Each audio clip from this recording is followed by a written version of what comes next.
The film starts in February of 1979, at a steel plant in Lillian, Ohio. Elizabeth Lamb has been killed in an accident. Though their family and friends are sad for her husband, Deputy Jackson Lamb, their main concern is Joe Lamb, Elizabeth and Jackson's son. Joe was more attached to his mom than his dad, who has never really been there for his son. Later at the Lamb's house, Louis Daynard pays a visit. Jackson blames Louis for his wife's death, and forces him out of the house and puts him in his squad car. As Joe watches his father take Louis away, his gaze shifts to a silver locket in his hand. 4 months later, the local middle school lets out for the summer. Joe's friend Charles has been shooting a Super 8 film for a film festival in Cleveland. Charles has rewritten the story so that the detective now has a wife. Joe is unsure about this last-minute rewrite, but when Charles tells him that he has gotten Alice Daynard for the part, he becomes less concerned. The two then promise to rendezvous later that night to film their scene, with plans for Alice to drive them. Arriving home, Joe meets up with his dad, who takes him out for dinner. Jackson Lamb wants his son to attend a baseball camp for the summer, but Joe explains that he wants to help Charles finish his film. Both reach an impasse, having little more to say on the matter. Later that evening, Joe goes to meet Charles and the rest of their crew, Carrie, Preston, and Martin. When Alice shows up in her dad's Buick Skylark, she's concerned that the deputy's son knows she's driving without a license. Joe promises not to tell, and Alice reluctantly allows him along for the ride. The group arrives at the Lillian train station, where Charles intends to shoot a scene with Martin as the detective of his story, trying to get his wife, aka Alice, to leave because of a zombie infection. Joe is smitten with Alice, who shocks the guys when during the rehearsal, she delivers a performance that brings her to tears. The boys are snapped out of their shock by the sound of an approaching train. Charles demands they start filming again ASAP so they can put the train into their film and increase the production value. As they film the scene of the train thundering past the station, Joe catches sight of a white truck turning onto the tracks. The truck hits the train, causing a massive, and explosive, derailment. The gang runs for cover, and luckily survive the ordeal. Joe hears something pounding loudly on one of the derailed train cars right before the door flies off. Surveying the wreckage, they come across some strange white cubes, and find the wreckage of the truck. Inside, they find the body of one of their local science teacher, Dr. Woodward. Joe removes a map from the doctor's hand. Everyone is shocked when he starts talking to them. Pulling a gun, he threatens them and tells them that they are not to tell anyone what they saw. Suddenly, the sound of men approaching the wreck catches their attention. Fearful of being caught, they recover Charles' Super 8 camera, and quickly drive off. In the car, everyone is panicked about what just happened, and Alice says her coming was a mistake. Analysis of the camera the next day reveals that the lens is broken. However, Charles and Joe drop off the film for development. Joe insists he will help Charles finish the film, offering his dad's video camera. However, Charles believes that Alice will most likely not want to help them after the night before. Joe goes over to Alice's house to convince her to help them finish the film. Their conversation is interrupted by the arrival of Alice's father. He demands that Joe stay away from the family's home and Alice. Seeing that her father is somewhat drunk, she agrees to help Joe and his friends. The gang then goes out to the scene of the train crash, this time using it as background for their filming. During the filming, Joe notices that the train features Air Force insignia. Later at a restaurant, he peruses the map that Dr. Woodward had in his possession, noting a red line drawn in, snaking across the country. The group is still unsure why Woodward did what he did, but some are of the persuasion it was a failed suicide attempt. Meanwhile, Jackson Lamb has come to the train wreck site looking for answers. However, none of the cleanup crew or their superior, General Nellick, are willing to tell him anything, other than the cargo and cleanup is not hazardous. Jackson notes the government men picking up strange little white cubes, and making plaster casts of some tire tracks in the ground.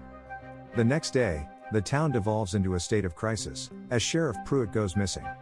His wrecked vehicle is found near a gas station, with its windows smashed in and the attendant also missing. Jackson also receives reports of missing people, dogs and electrical equipment. While some report missing household items like microwaves, the oddest thing are missing electrical lines and engines straight out of vehicles. Jackson soon grows concerned when the military begins to roll into Lillian. Still not receiving answers as to their presence in the town, he receives word from one of the townspeople about a radio frequency that seems to be picking up military transmissions. Jackson has the other officers tune their radios into the frequency, and soon hears word of something codenamed Operation Walking Distance. Finding General Nellick at the site, Jackson again demands answers. When he doesn't get any, he mentions Operation Walking Distance. This causes Nellick to agree to meet with Jackson later on that evening at a nearby airfield. Taking him home, Jackson demands that Joe keep away from the Daynards, but Joe claims that Alice isn't like her father, and that she's nice. The two once again reach a wordless impasse, before Jackson storms out of the house. He then goes to the airfield to meet with General Nellick, only to be placed under arrest and locked away. Returning to his room later on, he is surprised when Alice appears. As they sit and talk, Alice asks Joe about the locket she's seen him carrying around. He claims it belonged to his mother, and they retrieved it after her accident. Alice also finds Joe has a projector set up, and sees he has been watching home movies of his mom from when he was younger. Alice tells Joe that she is sorry for the pain her dad caused, and feels he really is not all bad. Joe tells that he also does not feel any ill will towards her dad, when their attention is drawn to the strange white cube Joe picked up at the crash site. As they watch, it begins to vibrate, before shooting through a nearby wall, leaving a hole behind. Alice then heads home, only to find her father drunk and smoking in their living room. Disgusted by her father's behavior, she rushes out and gets on her bike. Louis drunkenly follows in his car, but ends up crashing it. As Alice is unsure what to do, she turns to see a large creature that causes her to scream. Louis attempts to get free of his wrecked car, but finds Alice and the creature gone. The next day, Joe and Charles go to pick up the developed Super 8 film, but Charles is rather upset and cryptic towards Joe. When they finally get to Joe's place and watch the film, Charles explains that he is upset that Joe and Alice seem to be getting along and liking each other. The reason Charles cast Alice in the film was because he actually liked her. As they examine the film, their thoughts become turned when they see parts of a strange creature emerging from one of the wrecked train cars. As they wonder what it was they just saw, air raid sirens begin to go off. They emerge outside to find the town being evacuated, with everyone being asked to report to the local military base.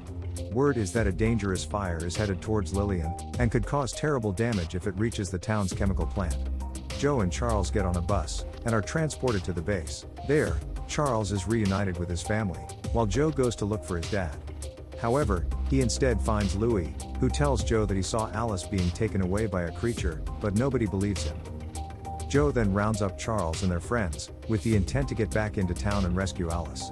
Bribing the town's camera store owner to help them, he manages to get them into town. They first go to the middle school. Dr. Woodward had a specially padlocked storage area behind the school where he had confiscated items from his class. Joe assumes that there may be additional information relating to his past, and the group finds numerous films, tapes, and records stored in there as well, that could help them find out more about the creature and how to possibly defeat it. Breaking into the school, they use a film projector in one of the classrooms.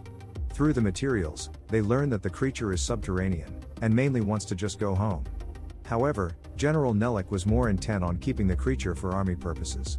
They also found its ship contained technology that, when disassembled, shattered into the little white cubes that the group saw at the crash site. Due to Woodward's interactions with the creature, he was able to gain a telepathic link to it, and notes in his findings that due to the hostilities directed towards it, it has grown hostile in nature to humans as well. The boys soon hear noises in the school, and are soon found by Nellick and his men. The group confiscates the items, as well as Joe's mom's locket.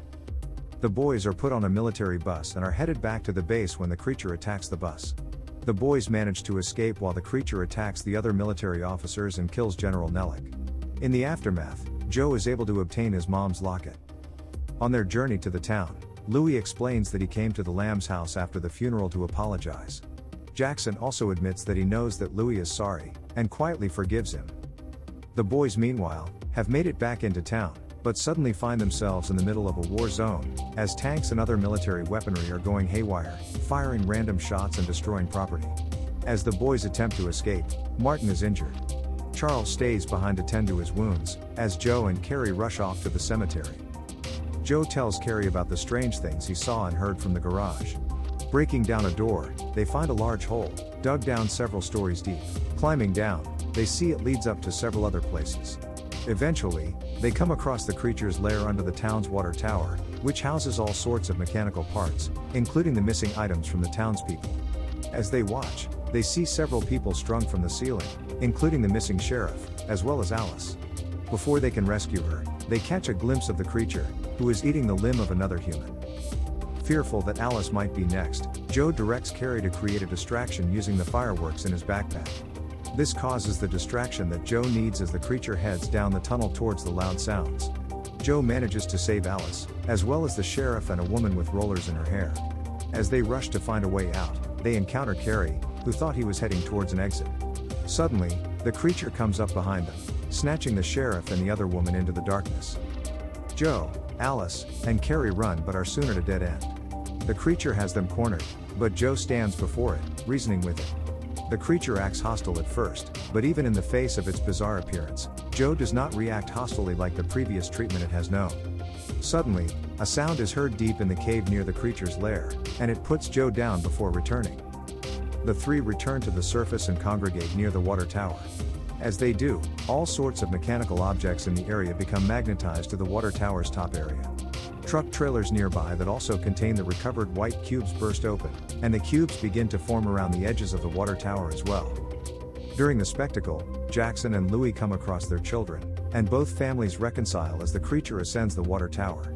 As they watch, the locket in Joe's pocket attempts to fly away. Joe catches it, and we see what was inside it the whole time, a picture of Joe's mom and him as a baby. Joe finally lets go of his mom, and the locket flies up to the magnetized water tower, where the metallic objects and the white cubes morph into a spaceship. The creature climbs aboard, as the top of the water tower disappears, raining down its watery contents on the people below. Everyone watches as the ship ascends into the sky. As they do, Joe and Alice hold each other's hands. They and their families have reconciled over their past differences, but who knows what the future will bring. Don't forget to subscribe and like to not miss any of my next video. See ya!